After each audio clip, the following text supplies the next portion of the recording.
الشيطان الرجيم بسم الله الرحمن الرحيم ألف لام را تلك آيات الكتاب المبين إنا أنزلنا. إن الحمد لله نحمده ونصلي على رسول الكريم.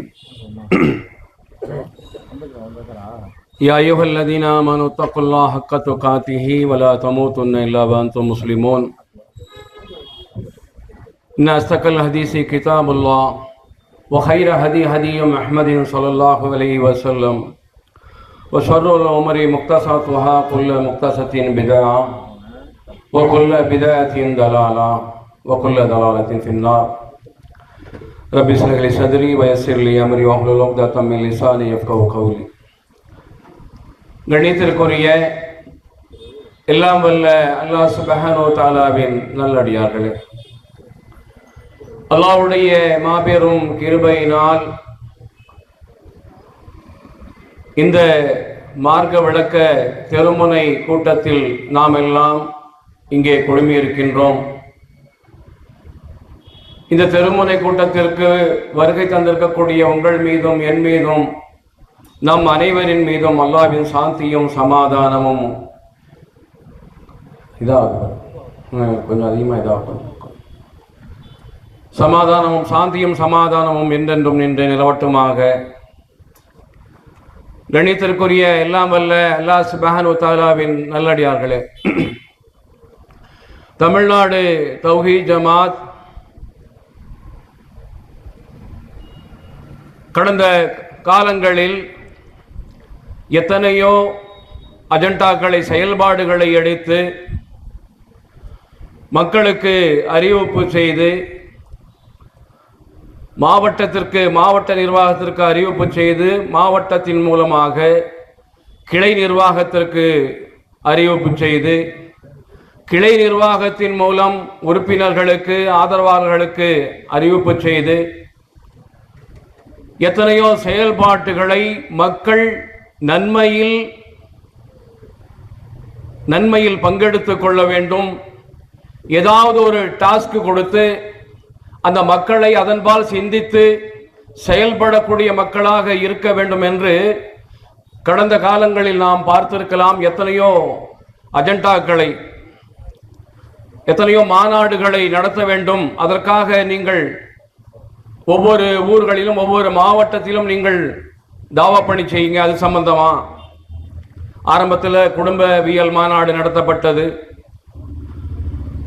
அதற்கு அப்புறம் ஷிர்க் ஒழிப்பு மாநாடு, பிதஅத் ஒழிப்பு மாநாடு, அதே மாதிரி குர்ஆன் மாநாடு, ரசூலுல்லாஹி ஸல்லல்லாஹு அலைஹி வஸல்லம் அழகிய முன்மாதிரி என்ற அந்த நபிகள் நாயகம் ஸல்லல்லாஹு அலைஹி வஸல்லம் இதற்கு முன்னாடி ஒரு அஜெண்டாவை எடுத்து இப்போ 10 மாத கால அஜெண்டாவாக அண்ணல் நபி அழகிய முன்மாதிரி என்கின்ற இந்த அஜெண்டாவை எடுத்திருக்கின்றார்கள். ஆனால் இதற்கு முன்பாக அல்லாஹ் ஸல்லல்லாஹு அலைஹி வஸல்லம் அவர்கள் அழகிய முன்மாதிரியாக ரசூலுல்லாஹி ஸல்லல்லாஹு அலைஹி வஸல்லம் அவர்களுடைய மாநாடு என்று எல்லா மாவட்டங்களிலும் மாநாடு நடத்தப்பட்டது. நீங்க பார்க்கலாம், இந்த இந்தியாவில் இந்த உலக அளவில் கூட நீங்க எடுத்துக்கொள்ளுங்கள், எத்தனையோ அமைப்புகள் எத்தனையோ ஜமாத்துகள் இருக்கின்றன.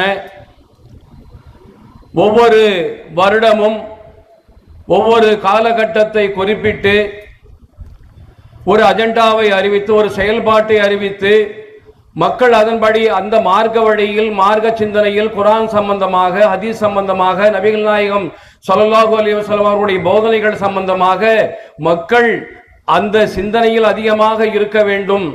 உலக சிந்தனையை விட்டு வீணான காரியங்களை விட்டு மக்கள் அதிகமாக இதன் பின்னாடி இந்த மார்க்க சம்பந்தமாக குர்ஆன் சம்பந்தமாக பித்அத் சம்பந்தமாக ஷிர்க் ஒழிப்பு சம்பந்தமாக இணை வைப்பு அறவே ஒழிக்கப்பட வேண்டும் என்று அந்த பல்வேறு அஜெண்டாக்களை கொடுத்து செயல்பாடை அந்த மக்கள் நன்மையில் அவர்கள் எந்நேரமும் நன்மை என்ற சிந்தனையில் இருக்க வேண்டும். மறுமை என்ற இலக்கை அடைவதற்காக ஒவ்வொரு மனிதரும் மன்னரை சந்திக்க போகின்றார். ஒவ்வொரு மனிதரும் மறுமையை சந்திக்க போகின்றார். இந்த மன்னரை வாழ்க்கையில், மறுமை வாழ்க்கையில் மக்கள் வெற்றி பெற வேண்டும் என்பதற்காக இந்த உலகத்தில் மனிதர்களை கெடுக்கக்கூடிய, மனிதர்களுடைய சிந்தனையை திசை திருப்பக்கூடிய எத்தனையோ விஷயங்கள் ஷைத்தான் ஒவ்வொரு மனிதனையும் ஆட்கொண்டு இருக்கின்றான். இப்படி அஜெண்டாக்களை அறிவிப்பதன் மூலம் மக்கள் அதை சிந்திக்க முற்படும் பொழுது குர்ஆனை கையில் எடுப்பார்கள், ஹதீஸை கையில் எடுப்பார்கள் என்ற ஒரே ஒரு உயர்ந்த நோக்கத்திற்காக ஒவ்வொரு அஜெண்டாக்களையும் இந்த ஜமாத் நமக்கு அறிவிப்பு செய்து கொண்டு இருக்கின்றது. ஏதாவது ஒரு அமைப்பு இருக்குமா? சொல்ல முடியுமா உங்களால?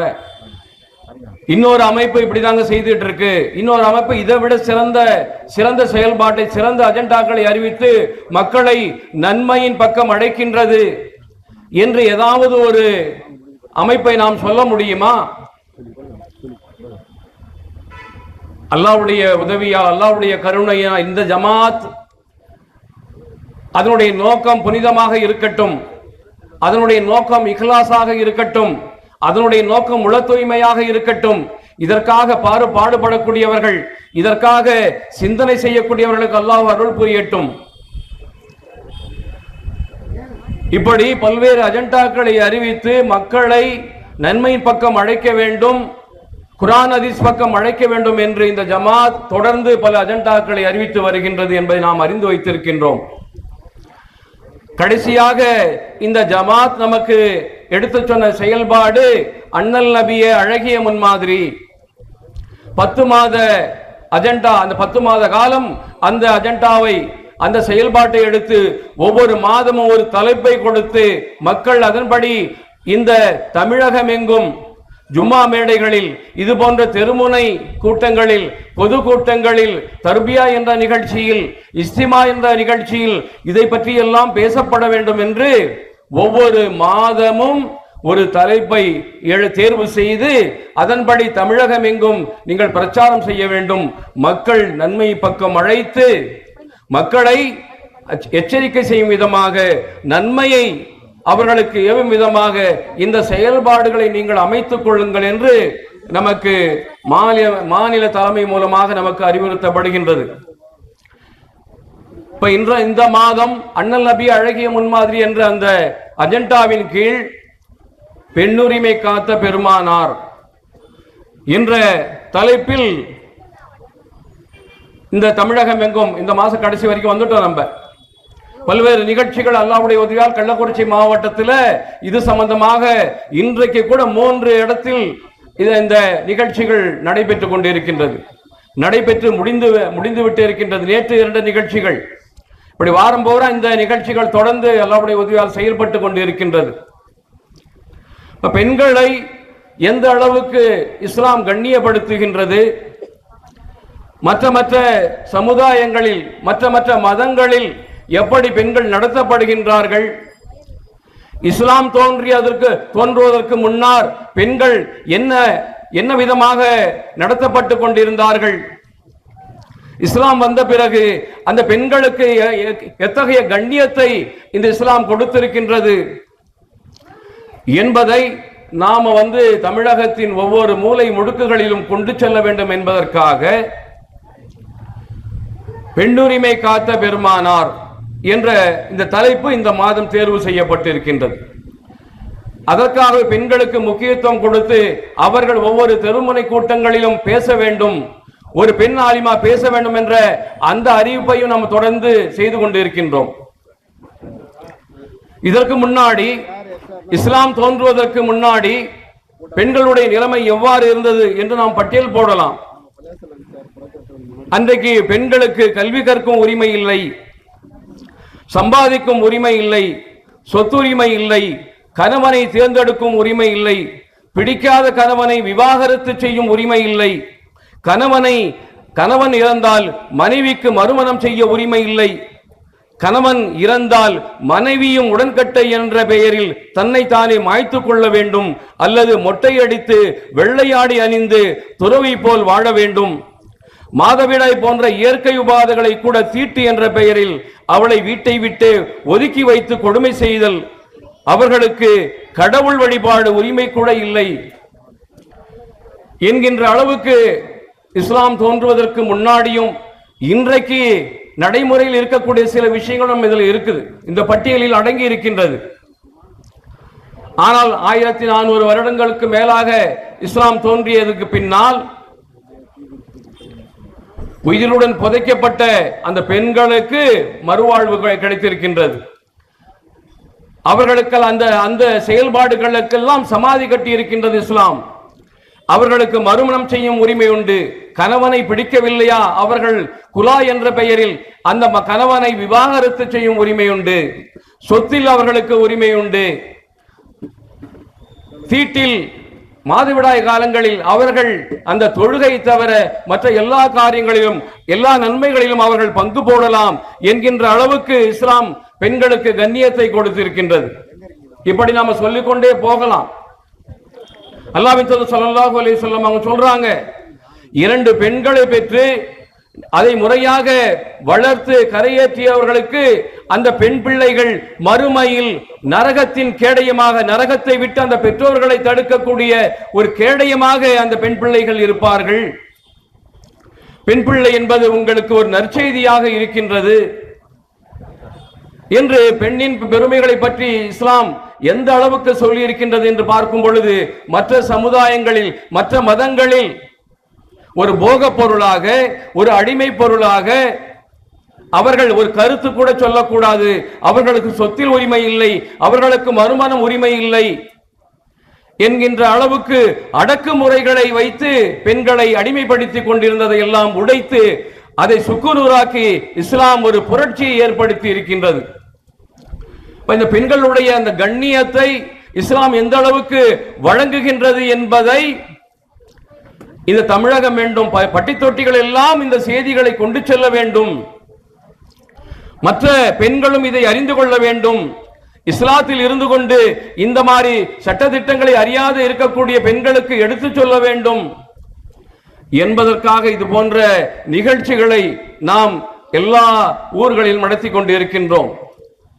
எந்த அளவுக்கு அல்லாஹ் சுப்ஹானஹு வ தஆலா பெண்களை பற்றி திருக்குர்ஆன்ல சொல்லும் பொழுது, உலக மூமின்களுக்கு ஒரு எடுத்துக்காட்டாக பெண்களை அல்லாஹ் சுப்ஹானஹு வ தஆலா சொல்லி காட்டுகின்றான். எத்தனையோ இறையச்சவாதிகள், எத்தனையோ தக்வாதாரிகள், தியாகம் செய்தவர்கள் இஸ்லாத்தில் இருக்கும் பொழுது அல்லாஹ் சுப்ஹானஹு வ தஆலா அவர்களை எல்லாம் ஒரு மூமின்களுக்கு எடுத்துக்காட்டாக சொல்லாமல் 2 பெண்களை அல்லாஹ் சுப்ஹானஹு வ தஆலா இந்த உலக மூமின்களுக்கு எடுத்துக்காட்டாக சொல்லி காட்டுகின்றான். தரபல்லாஹு மஸலன் லில்லதீன ஆமனு இம்ராஅத ஃபிரௌன் வ இம்ராஅத லூத். தரபல்லாஹு மஸலன் ஆமனு இம்ராஅத ஃபிரௌன், ஃபிரௌனுடைய மனைவியை அல்லாஹ் சுப்ஹானஹு வ தஆலா இந்த மூமின்களுக்கு ஒரு எடுத்துக்காட்டாக சொல்கின்றான். அவர்கள் எப்படிப்பட்ட ஒரு வாழ்க்கையை வாழ்ந்தார்கள், ஒரு ராஜாவின் மனைவியாக இருக்கும் பொழுது அவர்களுக்கு எப்படிப்பட்ட வசதிகள் கிடைக்கும், எப்படிப்பட்ட வாழ்க்கைகள் அமையும் என்று எல்லாருக்கும் தெரியும். ஆனால் அந்த கொடுங்கோலன் ஃபிரௌனை விட்டு அவர்கள் தன்னை தானே கடவுள் என்று சொல்லிக் கொண்டான். அவனை எதிர்த்து ஆசியா அலைஹிஸ்ஸலாம் அவர்கள் என்ன செய்யறாங்க, இறைவா ரப்பிபினில் இந்தக பைத்தன் ஃபில் ஜன்னா, இந்த உலக வாய்ப்பு வசதிகள் எனக்கு தேவையில்லை, இந்த மாளிகை மாடங்கள் எனக்கு தேவையில்லை, இந்த பகட்டான வாழ்க்கை எனக்கு தேவையில்லை. ரப்பிபினில் இந்தக பைத்தன் ஃபில் ஜன்னா, இறைவா எனக்கு சொர்க்கத்தில் ஒரு மாளிகை நீ கட்டித்தா என்று அவர்கள் அல்லாஹ்விடத்தில் பிரார்த்தனை செய்தார்கள். இந்த ஃபிரௌனுடைய கொடுங்கோலிலிருந்து என்னை காப்பாற்றுவாயாக, இந்த அநியாயக்கார கூட்டத்தை விட்டும் என்னை காப்பாற்றுவாயாக என்று அவர்கள் பிரார்த்தனை செய்ததன் காரணமாக அல்லாஹ் சுப்ஹானஹு வ தஆலா அந்த ஈமான உறுதியை அவன் இந்த உலக மூமின்களுக்கு ஒரு எடுத்துக்காட்டாக சொல்லி காட்டுகின்றான். அதே மாதிரி இன்னொரு பெண்மணி அல்லாஹ் சுப்ஹானஹு வ தஆலா சொல்லி காட்டுகின்றான், மரியம பினத் இம்ரான் அல்லதி அக்ஸனத் ஃபுர்ஜஹா وَنَفَخْنَا فِيهِ مِنْ رُوحِنَا وَصَدَّقَتْ بِكَلِمَاتِ رَبِّهَا وَكُتُبِهِ وَكَانَتْ مِنَ الْقَانِتِينَ. மரியம் அலைஹிஸ்ஸலாம் அவர்கள் அந்த ஊரில் இருப்பவர்கள் ஆண் துணை இல்லாமல் அல்லாஹ்வுடைய கட்டளையால் அவர்கள் ஒரு குழந்தையை பெற்றெடுக்கின்றார்கள். அந்த நேரத்தில் அந்த ஊரில் இருப்பவர்கள் அவதூறு பேசுகின்றார்கள்.